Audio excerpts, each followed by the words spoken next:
Good day, my friends. Welcome back. I'm BJ Kissel, and this is 10 Things here on KC Sports Network, your number one source for Kansas City sports coverage. Joined by Tucker Franklin this week. We appreciate everybody who's joining us live on YouTube, or if you're hanging out on Twitter. If you're on Twitter and you want to go over to YouTube so you can join the conversation and leave comments, we'll react to those thoughts and questions throughout the show. But yeah, Chiefs fell to the Cowboys a few days ago on Thanksgiving as we record here on Sunday. Hope everybody out there had a great Thanksgiving. Tuck, how was before we get into the stuff, and we'll talk a little bit about the game. It's kind of that weird in-between time with this little mini bye week where I think a lot of people have shot their takes off. I know you've been a part of about 9 shows, I think, since that disaster on Thanksgiving. But yeah, how was it Thanksgiving? How's everything else going on? Thanksgiving was good. As you guys know, that we hosted Thanksgiving for the first time, so we got the opportunity to. My dad smoked a brisket. I cooked the turkey. I was in charge of the big bird this year, but 18-pound turkey for all of us. So it was a big bird, a massive undertaking, but it came out wonderful. Shout out to YouTube. Shout out to all those great little learning resources to learn how to cook a turkey. It's the second time I've ever made a turkey, like a full-on bird. Last year, I did it for a Friendsgiving, which, like, that one's okay if you mess up, right? That's just your friends. But, like, the family's a different story. So we hosted. We got to watch the football game. So it was very funny because all of my family was upstairs in my house while I was downstairs doing the postgame show, watching the postgame show upstairs, hearing me yell and react downstairs, and then watching it after the fact. So, yeah, no, it was a good Thanksgiving up until the Chiefs decided to forget how to play the sport of football. And thank goodness that the Missouri Tigers won. That's all I got to say. Thank goodness Missouri won, and Missouri extended Eli Drinkwitz on Thanksgiving too. So all of that was ended up being okay. But yeah, rough game for the Kansas City Chiefs. Yeah, I almost texted you. I watched a little bit of the Arkansas Missouri game, and when I turned it on, it was close. First or second half? It was the first. It was beginning. It was early, I think, in the second half.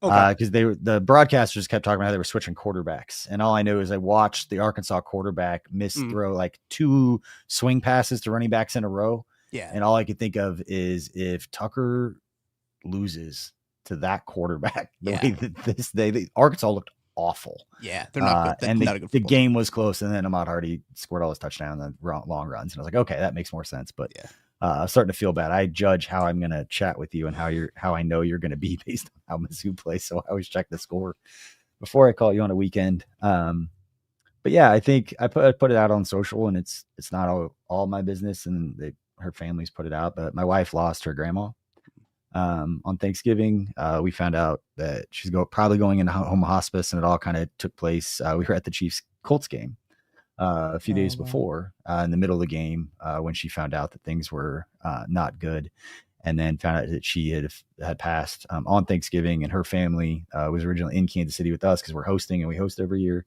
And so she was going back and forth between her family was between Kansas City and Abilene, about 2.5 hours outside of Kansas City, where her family's from. And so thoughts on the game kind of dissuaded by life, Sure.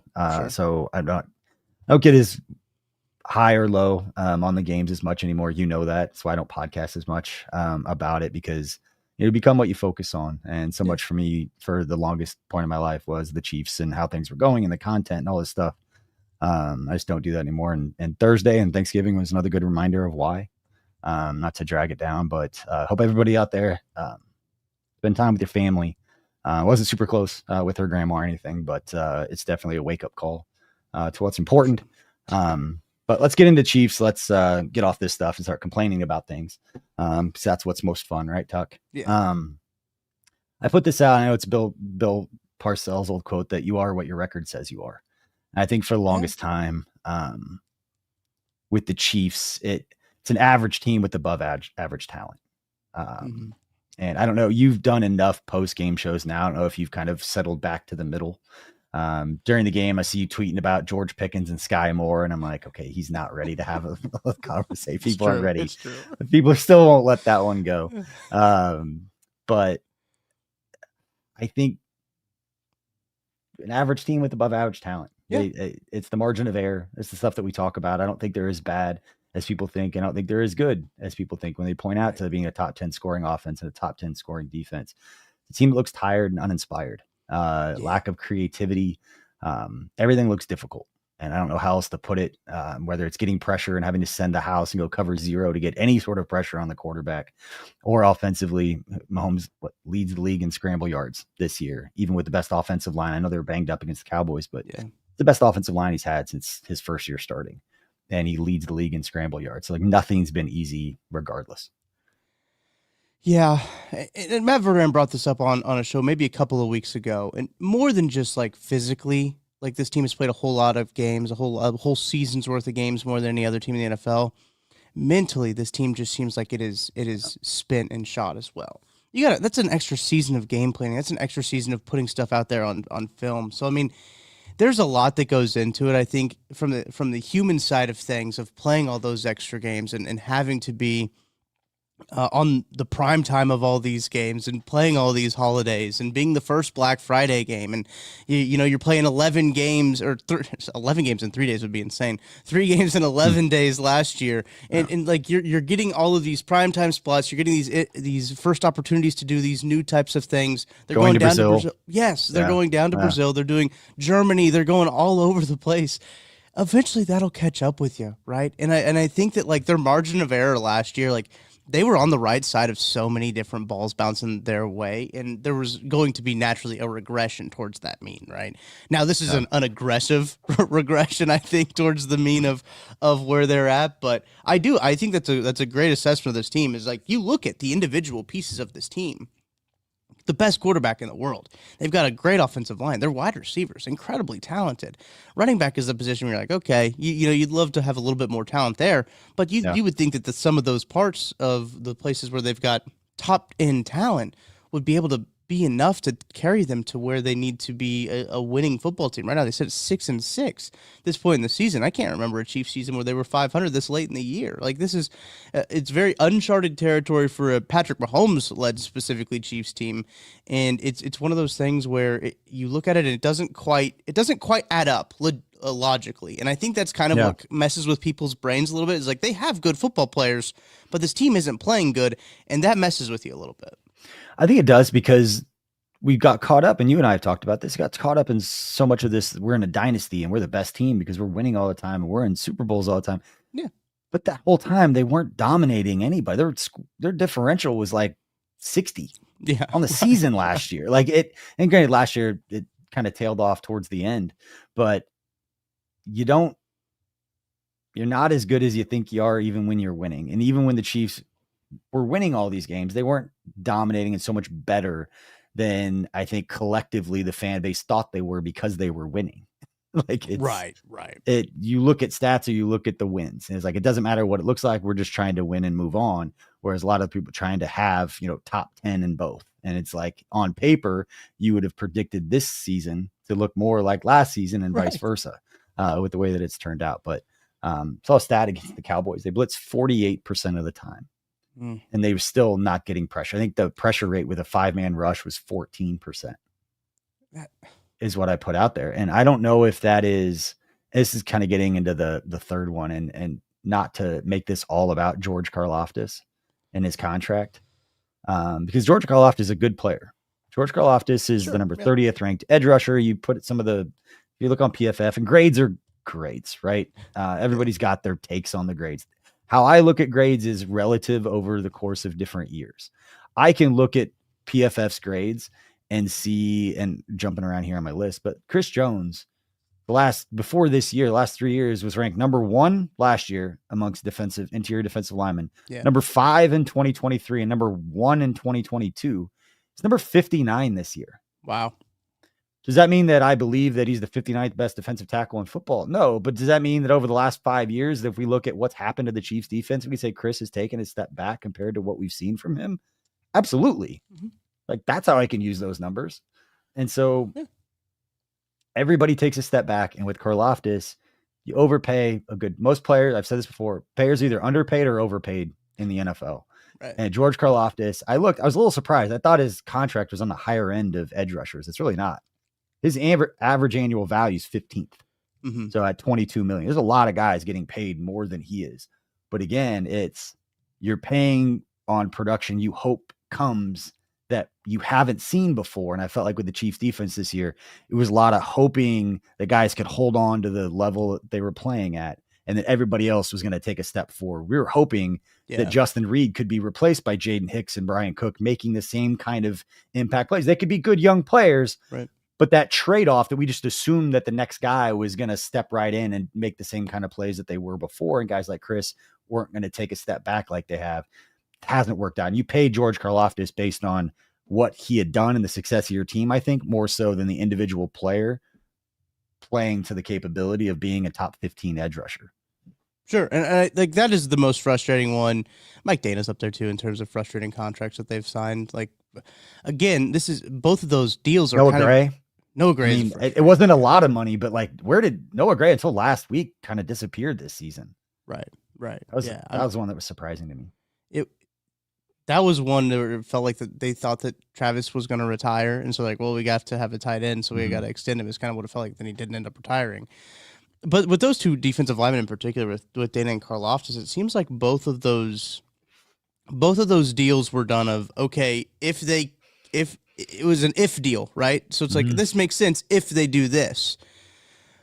That's dangerous, right? Especially in the NFL, it's like, okay, if they continue to develop or if they continue their production, because that usually doesn't happen, right? Like if you have, you look at Chris Jones right now, as you just mentioned, his PFF grade showed that he's taking a step back.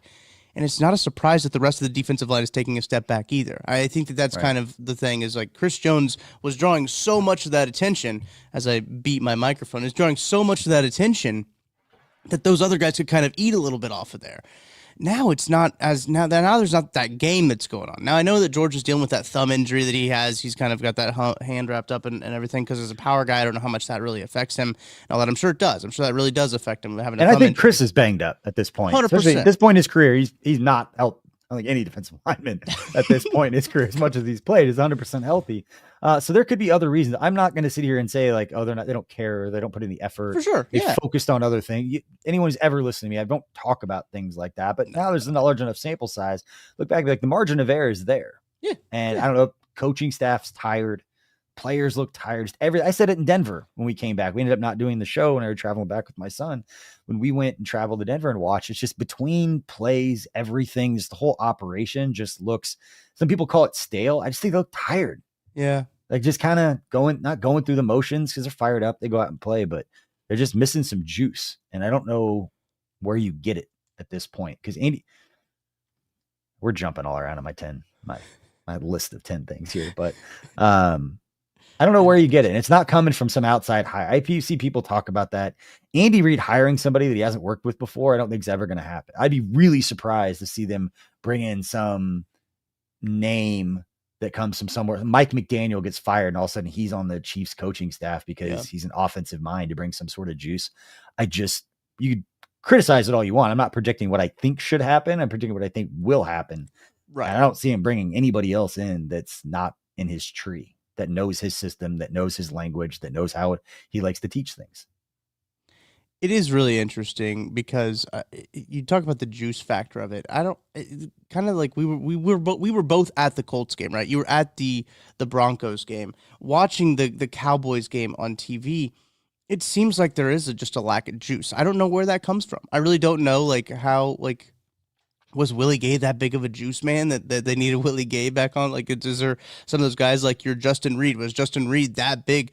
And I do think that is Joe Tooney. Like, I think that is maybe one of the most underrated things. Is I think we underestimated how much Justin Reed meant to this defense. I think we underestimated how much maybe Tershawn Wharton meant to this defense as well when it comes to the defensive line rotation. It's just a lack of juice is a great way to put it. And I don't know how that. I don't know how that. And I'm not sitting here saying that these guys would have been the answer. Sure. And I'm not going to defend every move that Brett Veach has made, and some pan out, some don't. I think a lot of people, revisionist history is alive and well with Chiefs fans right now. But Omar Norman Lott, Felix Anudike-Uzomah weren't going to all of a sudden they were going to go from 13 sacks on the D line to 25. Right. But they were young options of developing players. Say what you want about FAU. He had overdrafted as a first round pick. Yes. Was he be a situational pass rush that could give you a little juice inside compared to what they have right now? Sure. Yeah. I think both of them could have helped. And Veach would could argue those guys develop, then we do have the young interior pass rush, a little bit more juice, and then next year it grows and grows and grows. That's what we have to do. But the Karlaftis, the Nick Bolton, and the Trey Smith contracts for non-impact players in the way that fans will see impact players. Because Nick Bolton has been a topic of discussion since he was drafted at KCSN, and we have been known as the haters as a network. And I'm fine with Spags paying his guy to run his defense in the middle. Yeah. But again, you do too many of those types of things, and you're paying a lot of money to, I would say, non-impact players. You're paying a guard, you're paying a Mike. That's tough. Yeah. This offseason, I think we might look back as one of in an offseason that is kind of a pivotal point. This upcoming offseason will be pretty pivotal, but like if you look at the last offseason that just happened, you're talking about signing Jalen Moore was your first offseason signing, which I understand. Like you had to sign him, you didn't have a left tackle. I get that. I totally understand that. It's been nice to have Jalen Moore this year, right? To be that swing tackle, especially with the injuries they have now. It's like that is a good signing. We'd have been a lot worse if they had not have signed Jalen Moore. So like that should be used as a, hey, that was a really, really good one. And the rest of them, I think, like you brought up, insurance. Yes. Christian Fulton was another big signing that they really did care about. He's played 2 games and has got torched in every single time he's touched the field. Elijah Mitchell was also, they signed about, I think, 30 minutes after they signed Jalen Moore, right after free agency opened, and he's touched the field maybe once or twice.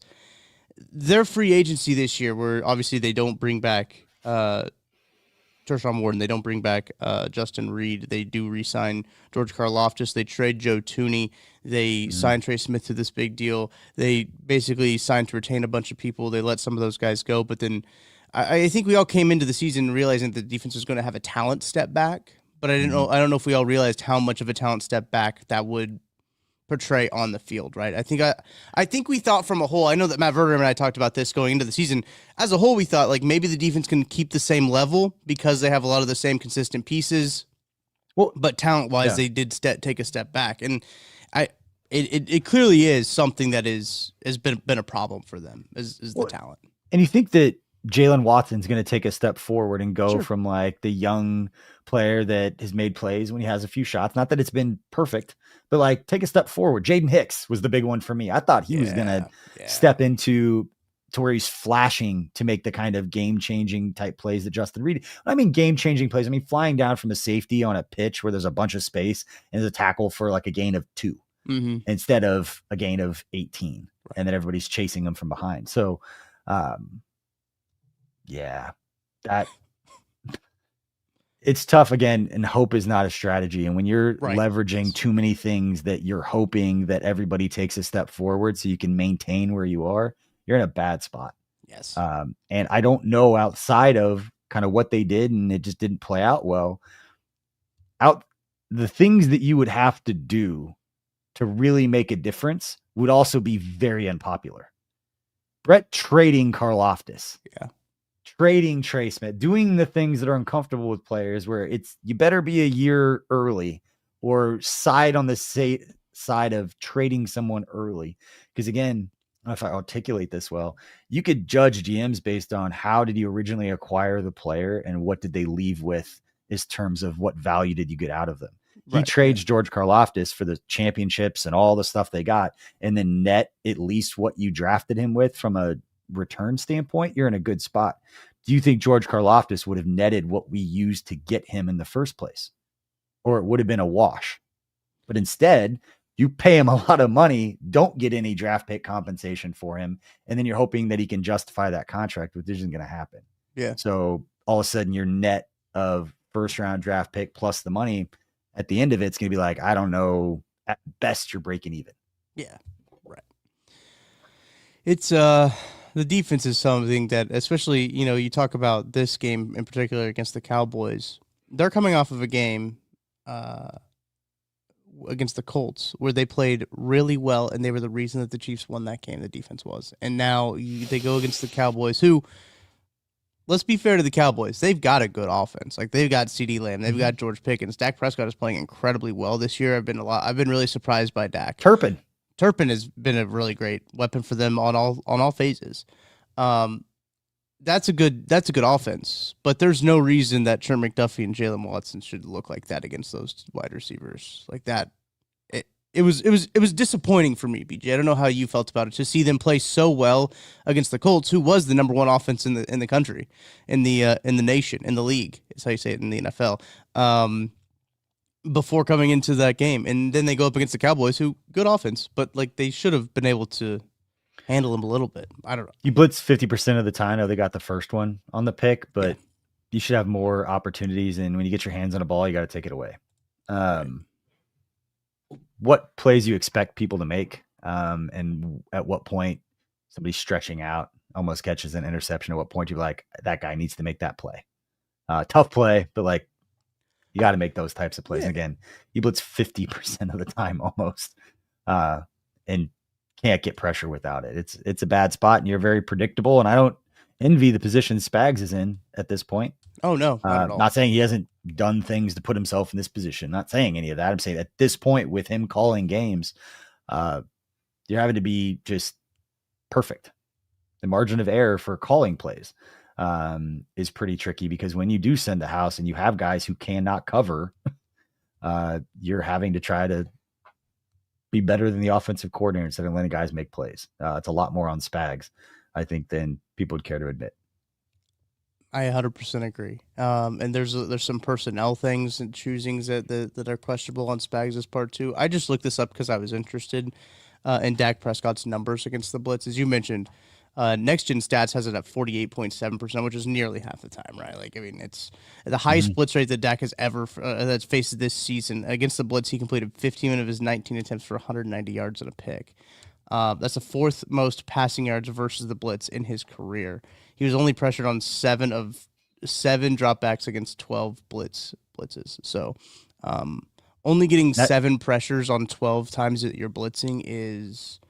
They had 6 unblocked pressures against the Colts, which is one of the stats that I don't know which analytics platform keeps track of unblocked pressures, but that's the one where it's like you designed this, the timing, everything about the execution of that play was perfect.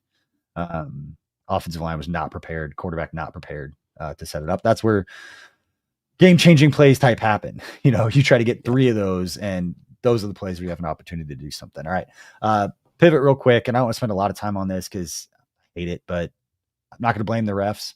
The only thing I will say about the calls that were made and like the Kelsey touchdown that were not a call was made and some of the pass interferences is at least the fucking narrative is done that the Chiefs get all the calls. That's the only saving grace for me is you can't watch that game and still make comments about the Chiefs and the refs and all of that. But the lack of comments from guys like Adam Schefter about the calls when they're against the Chiefs should be noted as well. It's and this isn't just a Chiefs thing specifically. All 3 football games were very poorly officiated on Thanksgiving. They were all there was all calls that were just like, what is going on? There was a timeout early on with Green Bay and Detroit where it's like clearly did not call a timeout before the ball was snapped. But the officiating in the NFL is kind of broken. I don't know how they fix it. I don't know what the deal is, but yeah, there were some pretty egregious calls against the Chiefs in that game. And I think Dan Orlovsky was out there on the front lines tweeting about it as an ally I didn't know that the Chiefs were going to have on this one. An unexpected ally, but Dan Orlovsky was tweeting about how it was so bad and how those pass interference calls were egregious. And they were were bad. I mean, there was a lot of really tough calls there, but again, as we've tried to reiterate, I think on every show that we've done is like, that's not the reason that the Chiefs lost this football game, but it is definitely something that should be talked about because the officiating was incredibly poor. And that's just par for the course this season though. Like the officiating all year has been poor. And I don't envy NFL referees. It's like the NBA now with all the flopping and all the crap that they do with like shit. Like I couldn't do it. I'm not going to pretend. I will agree with the comment here. I'm going to go to some of the comments. We've had some coming here. Matt Mice saying, make the refs full-time employees. It's baffling to me that the NFL hasn't done that. True. As much as these guys get, as much money as they're being made, you can't find 30, 40 guys to make full time to try and improve the product a little bit. I don't know how much year round just studying film all the time is going to make the ref in the heat of the moment make more correct calls. But it's difficult. Sorry. A lot of comments here in this section about Trent McDuffie and whether or not should trade Trent. I wouldn't go that far.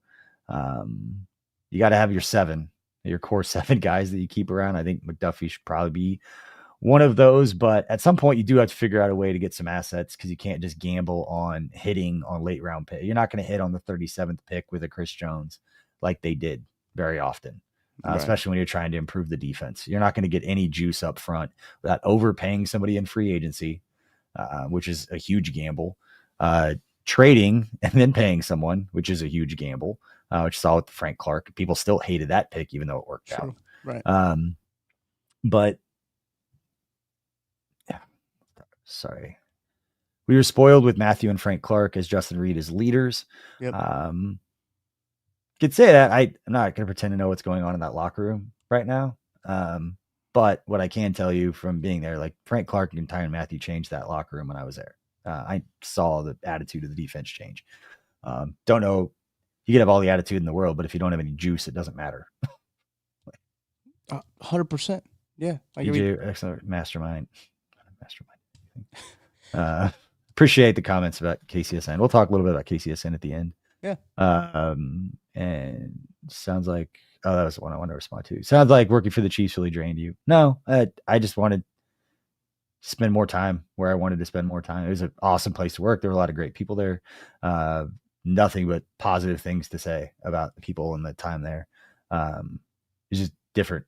Your priorities change. You get older, kids get older. When I was working there, is not, I think anybody I worked with directly except Nathan, one guy, had kids. So it was just a little bit different at that point in my life. There's a lot of traveling. It's a tough job. And that's why I was going to talk about this originally because it was going to be right after Thanksgiving. The comments about Erin Andrews and people kind of attacking her for making the comment about missing Thanksgiving. Because I feel bad for Nate Taylor. I talked to Marlia Campbell from KCTV5 about the fact that she was going to spend Thanksgiving, in a hotel by herself, not celebrating Thanksgiving at all. And a lot of people, especially nowadays, it's really easy to talk about people a certain way and not really show anyone any respect. It's a cool job that people have, but you deal with the missing of the things, but it doesn't mean that you're not missing those things. Same thing with NFL players that are playing on Thanksgiving. I feel bad for the players, and you can talk, they make all this money and da da da da da. I'm like, yeah, but they're still missing time with their family, things that fucking matter.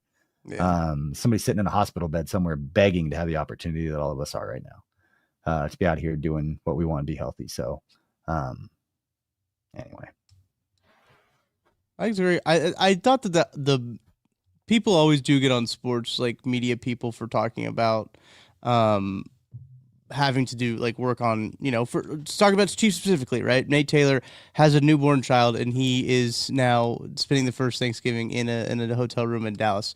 Thanksgiving, Christmas is Chiefs play on Christmas too. Now it's a Christmas night game, so a little bit different, right? In terms of midday on Thanksgiving.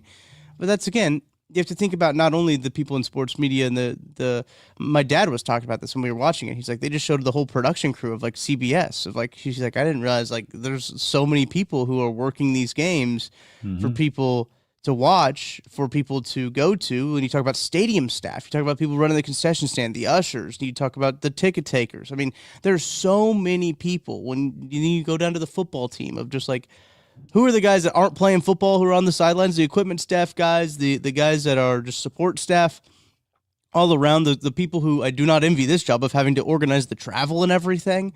That job would be a nightmare, trying to get all that stuff rolled out and everything like that, especially during the holidays. And they've got to be away from, I know a lot of people like to give a lot of heat to sports media people for saying that like, oh man, they got to do things, they got to work on Thanksgiving, but you get to watch the games. So that's what you get for watching the games. It's still a job. I want people to understand. Like, I know that like it's hard sometimes to talk about. Yeah, it's hard to talk about sometimes because our job is people's hobby. And so like when people want to talk about like the Chiefs all the time, it's sometimes hard because like that is my job. I don't want to talk about work, right? Is kind of like if someone is a garbage man, you don't want to talk about taking the garbage out when they're off work. But it's tough because it is a hobby for so many people.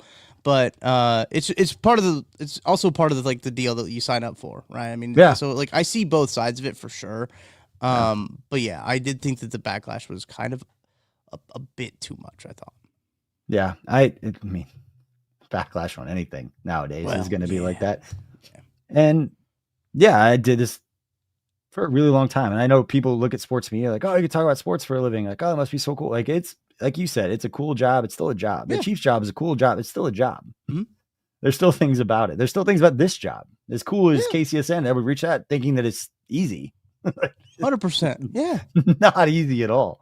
And not necessarily fun. Like, this is more the fun stuff. And I don't do this stuff as much anymore for a lot of different reasons. But I don't need to. And it takes as much. Everybody's human. Like, it's the seeing, I just don't have the patience for it. I don't want to go off on a tangent right now before the break. But what I do want to go off on a tangent, if anybody out there has the ability to help us with our Soul of KC holiday raffle, please support. I know times are tough for everybody. And if you're not able to help, completely understand it, but we have some phenomenal prizes this year, from a Patrick Mahomes signed mini helmet to an Andy Reid signed card. We've got Taylor Swift signed album covers, Keanu Reeves signed Matrix poster, Michael B. Jordan signed Creed poster, all kinds of cool items. All of the money that we raise is going to Operation Breakthrough and their Christmas store. We go to Dick's House of Sport in Leawood. We're actually going to do that shopping trip on Friday, and we go and spend all the money that we've raised. Last year, I think it was a little over $15,000 that we raised. Our goal was originally $20,000 this year, but the Chiefs losing 2 games during the 4 weeks we did this has not helped anything. So sales are a little bit down. We did cross $11,000. And I believe it ends on on Thursday is when we are selling tickets through. So if you are able, you can find the links in the descriptions of the show to either the Give Butter page, which givebutter.com/KCSN Soul, or you can go to our Venmo page to buy raffle tickets. And again, we are a 501c3. You'll get your receipt for tax purposes, but help us help more people in Kansas City have a great Christmas. The biggest fundraiser that we do all year. I know the people from Operation Breakthrough have started to count on it. I think this is the 5th year that we've done it. We've raised $65,000 over the past 4 years. It's unbelievable. And talking a lot about KCSN, we'll talk a little bit more about it later, stuff that I focus on. Having an impact from a company that allows us to talk about sports and do things that we enjoy and been doing for a long time, but having some sort of like tangible impact in our community. It's the number one thing that was important to us when we started KCSN, and we appreciate everybody out there that supported this, whether you're listening, whether you donate for the raffle. Appreciate everything you guys have done. We'll be back. We've got more to talk about, and we'll be right back after this break. My name is Terrell Jolly. A lot of people call me TJ, founder and CEO of Integrity Capital Management. So Integrity Capital Management originally started out as a property management firm, but we slowly transitioned to what is described as an incremental development firm that's focused on situational housing. I know most people say affordable, but we believe in creating housing for people that are actually in need and built to the end user. I believe everyone needs a home, because when you have home, you have hope. The reality is that when you're building a business, one thing you don't think about is like what a true banking relationship means. And, I had the honor and privilege of meeting Debbie early on in my career when I was just trying to get going. And as a small business, it's really challenging at times because people don't understand the concept or not believe in longevity because you're just getting started. But Debbie was willing to take a chance on me, be patient with me. I almost look at it like a grassroots initiative. She's seen and believe what I'm about. Anybody that's really true about their business and want to get some things done, I would definitely trust hands down Emprise, because Deb's team, along with Aaron and Jackie and all the amazing people that work behind the scenes, even from the treasury side, I would say, hey, give them an opportunity, because you won't be disappointed and you will actually be in hands that actually somebody care and that will see you from start to finish. Missouri, big news. It's almost your turn to get in the game, because DraftKings Sportsbook is coming to the Show Me State on December 1st. Soon you'll get fast payouts when you win, a safe and secure app that's easy to use, and promos that keep the action going all season long. No wonder it's America's top-rated sportsbook app. The countdown is on. New customers can sign up right now and score $300 in bonus bets on launch day. Download the DraftKings Sportsbook app and use code KCSN. New Missouri customers sign up today and score $300 in bonus bets once we're live. That's code KCSN. The crown is yours. In partnership with DraftKings Sportsbook. Gambling problem?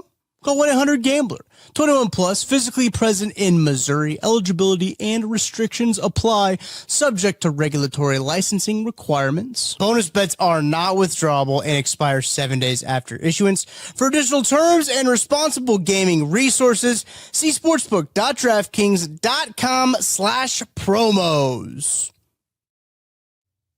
Welcome back to 10 Things here on KC Sports Network and BJ Kissel hanging out with Tucker Franklin. We appreciate everybody for tuning in, spending part of your day with us here on this show. The real KB3515. I really appreciate KCSN. My favorite show is That Football Show with Verderama and Tucker. Can't wait to hear Matt's rants.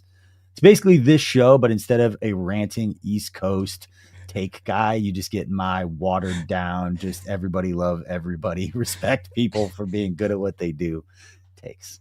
Completely different side, Tuck, and you get to be a part of both of them. I do. It's very nice. I do love that there's always one thing that Matt wants to talk about that I have no clue, and like he just like saw it on Twitter before it started. He's like, I got to talk about this, and he never brings it up in like pre-show conversations, right? It's always just like, I'm gonna talk about this when we're rolling, and so I get to go along for the ride. So a lot of times when you guys are listening to Matt's rants, it's for the first time. I am also hearing the rant for the first time as well. So my reactions are my genuine reactions, I think, is a part of what makes it so fun. We're gonna deviate because that brought up an idea, and I'm following it on social, and it's just fascinating. Can I get your thoughts on the Lane Kiffin situation? Because based on the reports that I'm seeing, is that he's at Ole Miss. He's going to LSU for $12 million a year for a whole bunch of money. Shout out, yeah. But he's basically saying, I want to stay. I want to coach in the playoffs. And he's going to recruit his own staff and some of the Ole Miss players to LSU. So my take is, if you're LSU, why don't you just kick him out of the door and lock him out right now? Here's you don't get to like.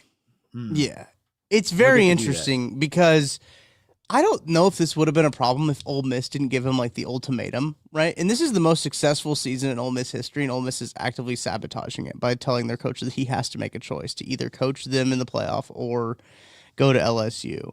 I know that like Lane Kiffin is he's not at fault, if that makes sense. Like there is a little bit there. I'm looking at this report from On3 right now. He's lined up most of his offensive staff to join him at LSU. He's told them if they're not on a plane to Baton Rouge today, they won't have a spot on his staff. I think emotions have heightened in the last 24 hours since Auburn didn't end up beating Alabama, so then Ole Miss didn't go to the SEC championship game. So then it was just like, okay, now it's the playoff. And then I think Ole Miss was like, okay, now you have to make a decision. And he is making it a lot messier. Shocker, guys. Lane Kiffin is making a situation messier than it. Nobody's innocent here. I just know if you're Ole Miss, sure, how you just let him take your players, your coaches, you let him coach, and then he leaves. Yeah. I mean, what do you do? Like, you sabotage the players that are on your team that have made the college football playoff by getting rid of their coach. It's a selfish decision from the coach, because the coaches are supposed to. I'm going to get eviscerated in the comments. Everybody's going to have a certain point, but at some point you have to have a set of values and not just be about you as a coach. And if you are, then all bets are off. But at some point it's got to be about the players that played well and put you in that position. And Lane is already made a lot of money. He's making a lot of money at Ole Miss, and now he's leveraging those kids' opportunities to play college football for the handful of years that they get, so he can get a few more $1 million and get what he wants at his next spot. How's that fair to the fifth-year special teamer at Ole Miss, whose entire college career now is fucked because the coach wants more money? Yeah. In this situation we're in, I wouldn't go play for any of those coaches. No, and here's the thing too, is that like but they're the good ones, and like, yeah, these coaches are doing that, and then there'll be an example of a singular player trying to get money while he's playing football, and these coaches will lose their mind about it. So like the double standard that goes on with between players and coaches, and like these coaches are like, oh, we can't have all these transfers. They got to be able to stay some places. These coaches are moving 1 year after the next. Like that. What do you think when you sign a contract to go coach at the University of Ole Miss that you need to be there for your whole entire contract? Well, Lane Kiffin would still be there, right? Yeah. If they want you to commit to a school for 4 years, you also have to stick to your contracts and also have to stick to your commitment. So I do think that, fault. Yeah, I mean, Ed O'Bannon's fault. Yes. Luttrell says college sports is kind of broken right now, and I agree. And I think it's in a spot right now where it's the Wild West. I do eventually think that there is going to be a governing body, whether that be the NCAA or whether that be a mega conference of the SEC and Big Ten, that end up making rules and regulations in college football specifically, I should say, for how they want to operate everything. I think that'll eventually happen. How soon? I don't know. You know this. When I first left the Chiefs and went to Let It Fly Media, I was in charge of like director of athlete content. It was when NIL was first getting going, and it was like, how can a high level content agency get involved and help kind of be the buffer between the deals the players are getting and the content that they have to create? And then where's the distribution platform? Like who's promoting it? A lot of times it was the players. Yeah. But we knew back then it was going to be a mess for a while. I had no idea it was going to turn into this kind of a disaster. And what's going to happen, in my opinion, is you follow the money, and the millions of dollars getting paid to these kids who are flip-flopping and going from one school to another. Dylan Edwards at some level. Yeah. Types of things are going to get clued in to where the money that's being paid is no longer going to the schools. It's going to the players. Like there's not an infinite amount of money. And when the businesses or the people, the boosters, whoever get screwed time and time again after a few years and they get burned, and everyone's going to get burned at some point. Yep. Eventually it's going to settle down and they're going to stop writing these huge checks to these 18-year-old kids who are going to flip flop on decisions and screw them. Yeah. So the 18-year-old kid's going to get lawyers, so they're not getting screwed over, or is it all going to kind of water down to where they're not paying these huge amounts of money because they're getting screwed so much? I don't know. It's almost going to be collusion at some point where they're all going to get together and be like, we can't do this anymore. They can't do it now because there's still that one millionaire that's at that one school is like, no, I'm going to make it. I'm going to make it happen this time. And they're going to get burned. And eventually everyone's going to get burned enough to where it settles on something that's real. And that's what I brought in back then, is like the money and the way it's all exchanging right now. It's not sustainable. It's not going to work. And as soon as money gets figured out, everything will kind of follow. But everybody's just standing there with their hands out right now. You and I have had the comment. I laughed because it was the Tulane. I don't know anything about the Tulane coach, but I've used Tulane as the example when we've been talking of, I feel bad for a Tulane coach who's got a freshman all conference quarterback. They're leaving. Like they're going to get a deal by some Power 5 school, some SEC school is going to give them money. Yep. The coach turns around and leaves. So whole thing sucks. Yeah, the group of 5 teams are the ones that all ultimately get screwed in all this. You've already seen today on Sunday when we're recording this podcast, you've already seen 3 group of 5 coaches leave to go to the SEC schools, right? You got Summerall, who was Tulane's coach, going to Florida, Golish, who is USF's coach, going to Auburn, and then Silverfield, who's Memphis's coach, going to Arkansas. So like those schools, those programs take a significant step back. The hits that those programs take to get to where they are. North Texas is the same way. North Texas head coach Eric Morris is going to Oklahoma State. Those programs, it took so long for them to get where they were going to be, and now they have to start all over again. And that's the tough part about a group of 5 school, is that as soon as you reach that top, you're going to have to start all over again because your coach is going to get poached. It stinks, but it's the way it is. Yeah. Micah Hayes, and this is kind of what I was talking about earlier, said I wouldn't mind if they signed Chip Kelly as a pass game coordinator, RPO coordinator, to bring Andy some different ideas. I wouldn't hate the idea. I just don't see it happening because they're not on the same staff and they haven't worked together before. That has been Andy's deal the entire time. You could say whatever you want about it. I don't know if bringing somebody from outside of that tree is going to make sense. The lingo, the way they see the offense, the way they set things up, it's just completely different. They speak 2 different languages, I guess, in football terms. And while bringing an outside voice could fuel creativity. I just don't know if that's realistically going to happen based on everything we know about him. All right. A couple of the things to run through some of these points. Tuck, we'll get through these quickly. Yeah. What's a realistic change over the offseason? And not putting a bow on this season as if it's over or anything. It's out on the outside looking in. But what's a realistic change? Good segue into this question that you could see the Chiefs making. And for me, it'd be like Dave Tobe retiring. Nagy moving on somewhere else, but he's not going to move on to a lateral move, and I don't think he's going to get a head coaching job anywhere. So I don't really see that being the case. I always thought Nagy was the head coach in waiting, and I thought that before he went to Chicago. Yeah. And Andy Reid kind of does the Bruce Arians kind of deal where he's around, but not doing it at this level. I think Andy Reid's going to coach until he physically can. Right. It's all he's known. But yeah, what realistic move do you see them doing that could create some juice?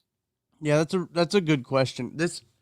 I almost think that this roster needs a little bit of an identity shift. Like I think people kind of assume that this is Travis Kelce's last season, right? I think it's kind of presumed this is his last season.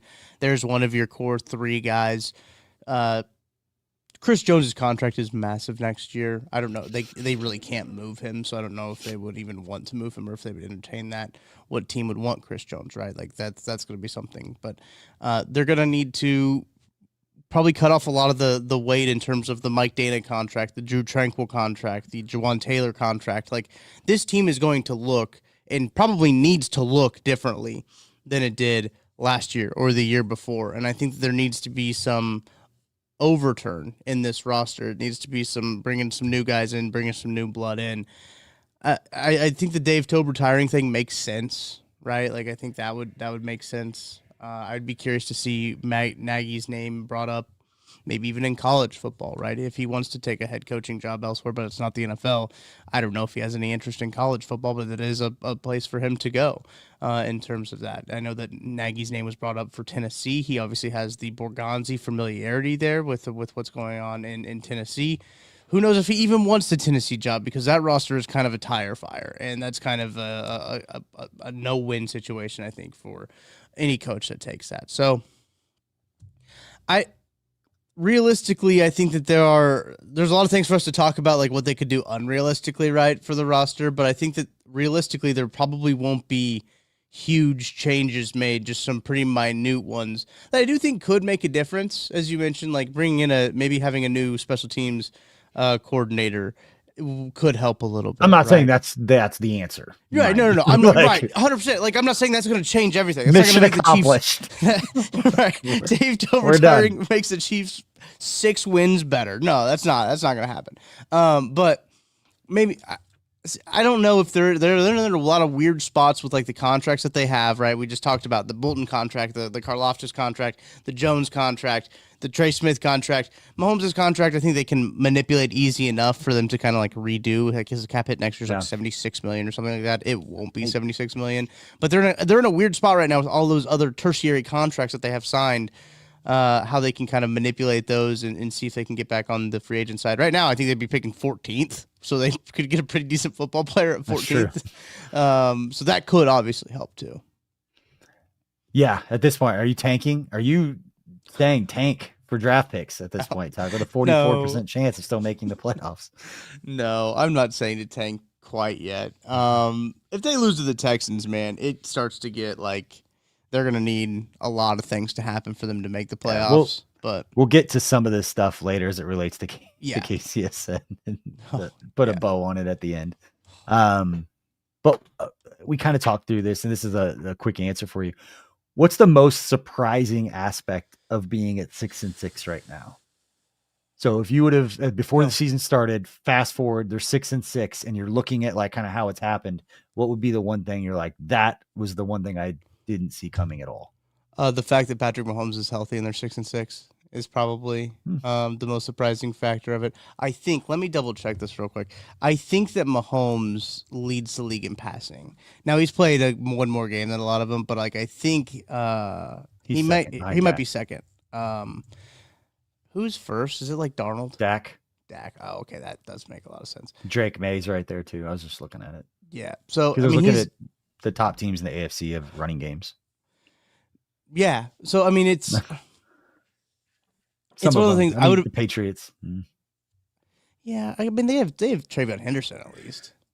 He's averaging 4.7 yards per carry. I was just looking, and he has 560 yards. I know he missed some time, but they need juice at the running back position, which I think is a big point to now look at. And again, you can talk about real things that they can do. Is they can probably add a running back that has some juice to give Patrick Mahomes a passing game. It would be the first time Patrick Mahomes would have. I mean, a running game. Excuse me. It'd be the first time Patrick Mahomes has had a running game in his career. So like that could be a real thing that they add as a running back with juice. Now picking at 14, they could probably get Jeremiah Love, the Notre Dame running back, which would be pretty nice. St. Louis kid. Where's Ahmad Hardy going to get drafted? Buddy, he's coming back to school. He's not draft eligible. So is what I know. Just tank for him for next year. Yeah, tank for Ahmad Hardy next year. 1-1. Yeah. For me, I would say the combination of Brian Cook, Jaden Hicks, Jalen Watson, and Shamari Connor all not being great. Yeah.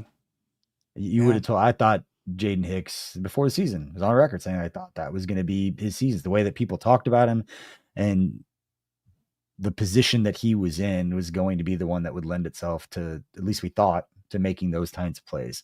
Hadn't happened. All right. Do you think this team's going to make the playoffs? I don't think they will. I don't get the warm and fuzzies when I look at how they matched up against the Texans or really any other AFC team the rest of the way, outside of the Raiders and the Titans, I should mention. But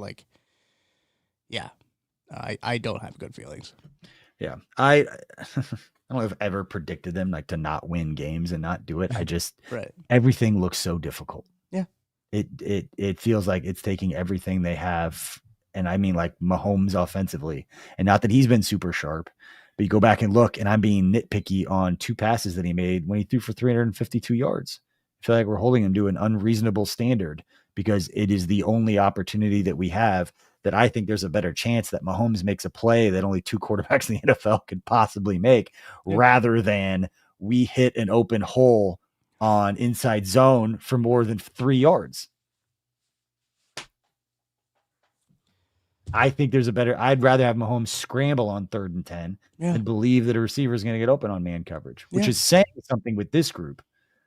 That's probably the other biggest surprise. Yeah, that is true. Now that the offensive weapons are all there and healthy outside of the line, that Rasheed, Xavier, and Hollywood Brown can't get open. It's baffling. It's baffling how bad they are against man coverage and the wide receivers they have. And this is either a coaching thing or a schematic, or it's Andy Reid just doesn't. You can't run mesh. You can't run over route, but Buffalo does it. Yeah. You can't just run mesh every single time as the beater. For man, and I'm not going to pretend to know all the answers, but it feels like for the first time we have a lack of answers. Yeah. Maybe that's my way of saying everything looks difficult. It's just we don't have the answers anymore. No, it doesn't. That sucks. All right. I don't think they're going to make the playoffs either. I think they're going to sneak a couple of wins. I think there's a difference between anger and apathy amongst fans. And it kind of gets into the KCSN going forward. Fans are annoyed and there's different things going on. You're top 10 in scoring, offense and defense, and you can't freaking win games because little things here and there that you always used to be good at, you're not good at anymore. It's perfect for everyone to have a different opinion on what's going on. It's perfect for people like me just to be like, I don't know. They're just not doing the right things. They're not a terrible football team. And this is where number 9 for me is the nuance is what matters. And I'll get on my high horse. People get pissed at me for talking like this, but the lack of respect that in sports media people have towards players and coaches and all of it. And not even talking about the Lane Kiffin thing. I thought it was funny. I thought that was funny. The hoe into a housewife comment. I thought that was funny. Yeah.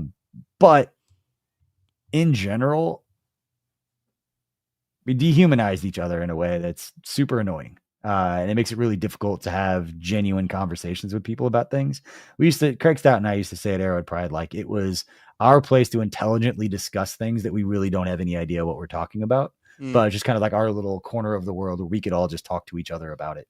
And then that was our little insulated blog. And then it turned into social media. And then everyone got to see all these opinions and then all hell loose. Right. When players and coaches started seeing what fans were saying about them and understanding that fans don't care if they know exactly what's going on the field. They're going to have an opinion. They're going to share it. And the information being presented isn't going to change their opinion. Yeah. That's fandom. Yeah. People don't care. So, for me, the nuance is what matters. It's happened in the rest of the world. It's evolved into sports media. Yeah. Being guilty of it at KCSN, there are a lot of different personalities and people get hot and say things. Doesn't bother me like that, but just the way that sports media is, it's annoying. It's all turned into Skip Bayless hot takes. Right. And you're incentivized. This is the part that I think people don't necessarily know from the outside, is that publishers, people like us on all the platforms, YouTube, you're rewarded for hot takes. Absolutely. With engagement, and that's revenue. We would make more money at KCSN if we would say, screw it, Tucker, clickbait titles. Right. You will make a lot more money and you will grow significantly larger. And this is the part that people get confused on. Like, we intentionally are not growing as fast as we could on certain platforms because we refuse to give in to what is being rewarded in social media. You and I talk about this stuff all the time. I've talked about it on the show, 100%. But I if anything that people want to appreciate about KCSN, I hope that's it, because that has slowed down our growth on some platforms. And in a way, I think your words become hollow when you're not believing what you're saying. Right. And that's where, for me, like, I won't fake coming out here and doing all the things I used to. I won't fake it. But it's really disappointing what it's turned into. And not KCSN, not just globally in sports media and what's rewarded. Super frustrating. I know for me, I've had a shift of trying to think about what we do as content here, of what I, as just like a consumer, like to watch it, like as the consumer experience, what I like to watch it, what I like to listen to it, what I seek it out, right? And if I see anything about like clickbaity titles of just things that are just like aren't blatantly not true, right? Like anyone who has any sort of inkling about what's going on with the team, anyone who's following the team, if I see that's an immediate turnoff of just like, oh, these guys don't really know what they're talking about, right? So that's something that, like, in our conversations that we've had about that and kind of how we've tried to do this. Obviously, we want titles that are intriguing and thought provoking about the team, but not necessarily. There's a line. Yeah, there's a line. And it's a kind of a hard line to see sometimes, right? But like, you and I talk about it. Yeah. Not as much now because we kind of figured it out. But 2 years ago, this stuff we talked about, people want to know the sausage and how things are done. Talk about stuff every day. And it's like, you look around and you see titles and you see the engagement and be like, that's not us though. The second someone clicks 100%. On that, they think that's a take. They think you got to be a thought leader in the space and not to be arrogant or whatever about it. But like, I'm not knocking anyone's hustle, but there are ways that we just won't do things because of our brand. And that's what building a brand was to me, was building what we had at Arrowhead Pride from a community standpoint back in 2009, covering a horrible football team when it was Chiefs fan Matt. It was Matt Verderam. It was Kalo Phoenix. It was Minnesota Chiefs fan and Baja and a bunch of other great Stags and Lyle and all these guys that created all this great content. We had this community where we all communicated with one another. Yeah.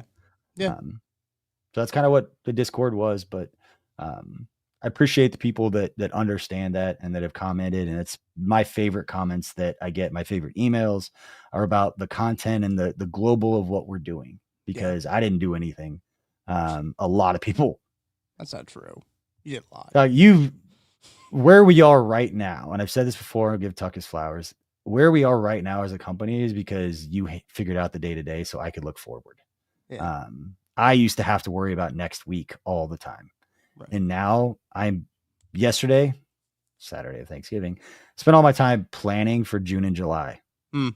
Like, I'm 6 months ahead on payroll, on planning, on partnerships, on inventory, how we split all this up. How do we not have so many ads that annoys people, but we still function as a business in a time where a lot of businesses are struggling. And so, it matters to, if you have a need and you need your windows clean, call Window Wolf. They're a small company of ours, but you call them, that's supporting local. It's supporting a business that's paying us the advertising. And then you saying, hey, I need a banking partner. Go call Emprise. Right. If they're not the best partner for you, that's fine. We did our job of giving Emprise an opportunity. They're phenomenal people. Go buy Holiday Distilleries bourbon. You want to support local? Buy Holiday bourbon because they are local and they're supporting us by allowing us to do this. None of this works without our partners. The advertising you're hearing is where the money is coming from that allows us all to function. There's no hidden secrets here. They didn't borrow money. Don't have investors. Don't have some big, rich conglomerate behind us telling us what to do. So that's, if anything, what I'm proud of. And that was the last point of Small Business Saturday. Saw it yesterday. Luke had actually reached out, told us that we should have done a discount on the newsletter. I was like, no, we've never done that before. So not going to, but I want to tell people, I never really talked about this. It's hard. It is really hard to build a new company in this space.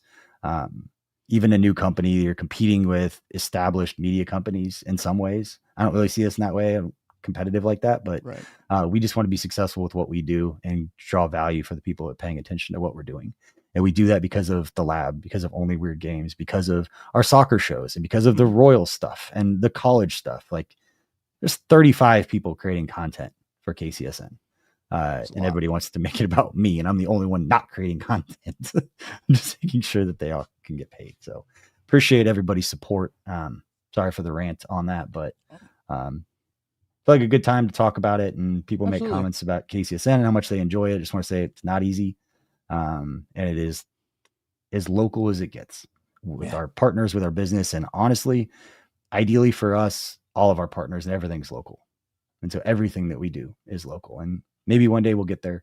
But appreciate everybody for supporting. We got a couple more minutes stuck. Let's, if anybody has any questions, it's been hanging out in the chat, and give you a chance to talk about old KCSN. Absolutely. I do want to say, one of the things that I have tried, again, as we talk about the KCSN focus, I think that there's a little bit of especially when you're in the position where there's a microphone in front of your face, there's sometimes a position where you can talk down to people or be maybe condescending because what I think that, I think we try to do a really good job out of KCSN is not talking at people, but talking with people.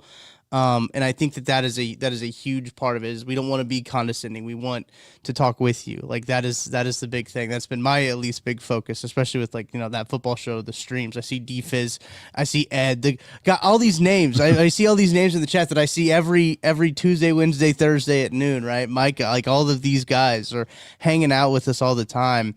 It's awesome to see that, and it's awesome to talk with these people.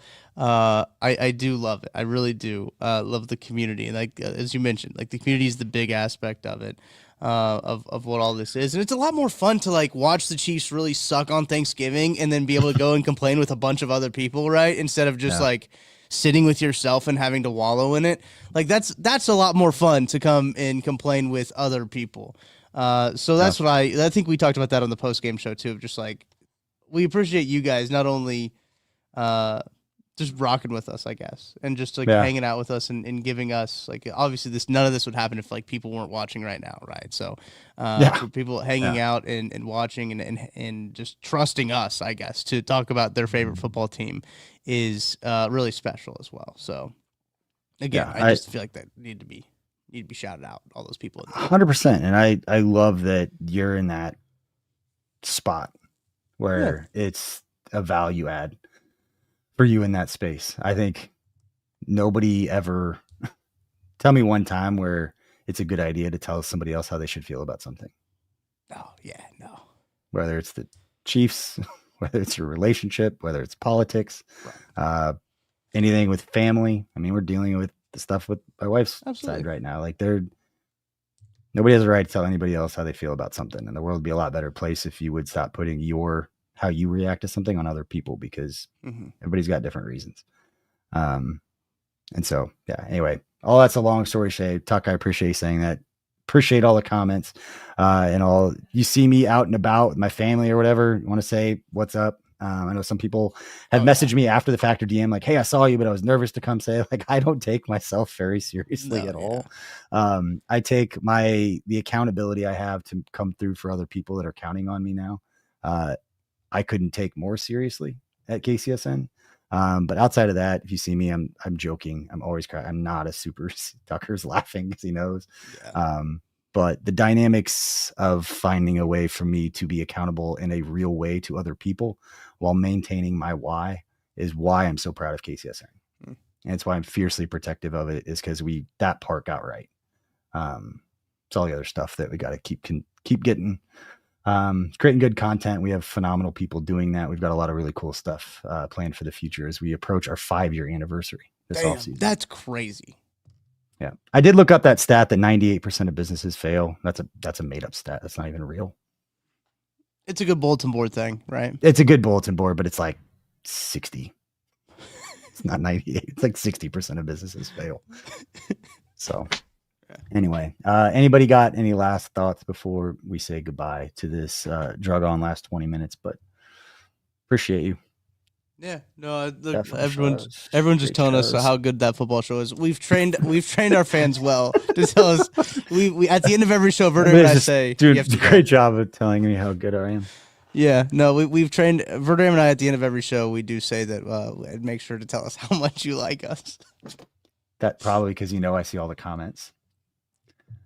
Oh, no, I didn't even think about that. No, you do see all the comments. Yeah, I didn't even think about that.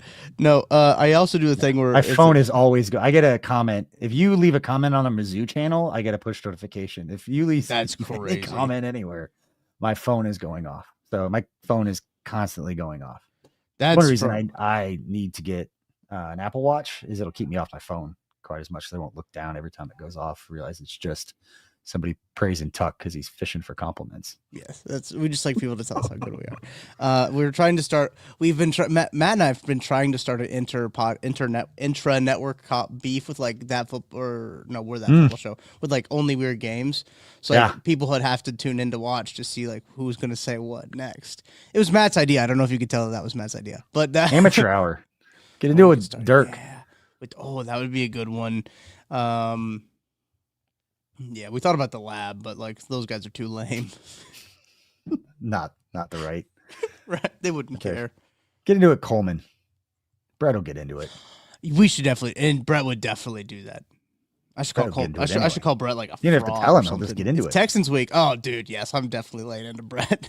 Matt and I will record tonight. By the way, we're gonna have a podcast for you tomorrow morning. Somebody had put in the comments asking for a third show.